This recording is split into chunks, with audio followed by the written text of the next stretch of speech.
अस्सलाम वालेकुम नाजरीन, आप देख रहे हैं ज़ोया लाइफ हेल्थ केयर।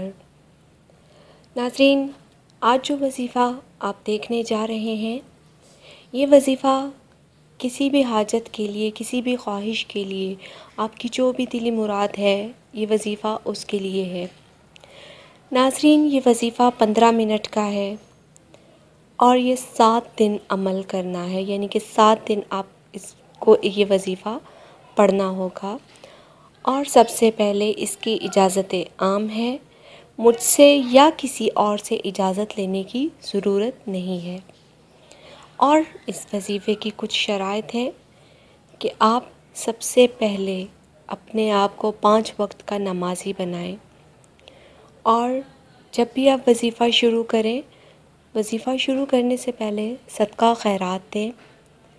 और एक चीज़ ख़ास याद रखिएगा कि यकीन के साथ आपने ये वजीफ़ा करना है, क्योंकि शक जो होता है वो अमल को ज़ाया कर देता है।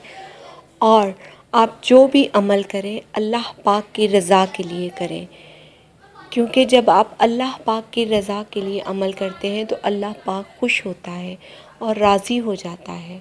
और जब अल्लाह पाक राज़ी हो जाता है तो इंसान के काम खुद ब खुद बनते चले जाते हैं। अब चलते हैं वजीफ़े की तरफ।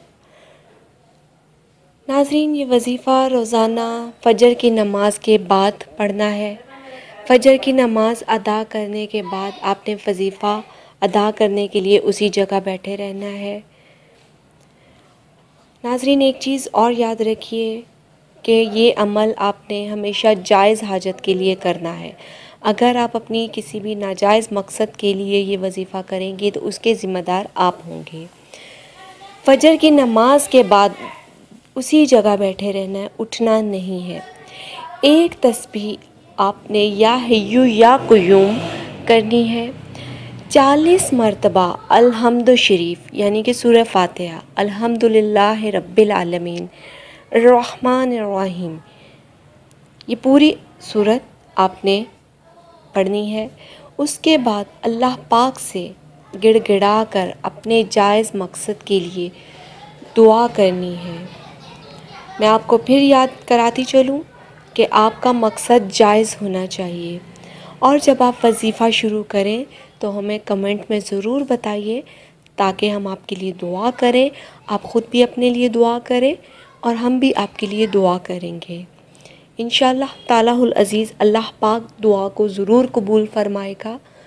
और नाज़रीन, अगर हमारी ये वीडियो पसंद आई है तो हमारी वीडियो को लाइक कीजिए और हमारी वीडियो को शेयर कीजिए अपनी फ्रेंड्स के साथ और हमारे चैनल को सब्सक्राइब कीजिए ज़ोया लाइफ हेल्थ केयर को। शुक्रिया। अल्लाह हाफ़िज़।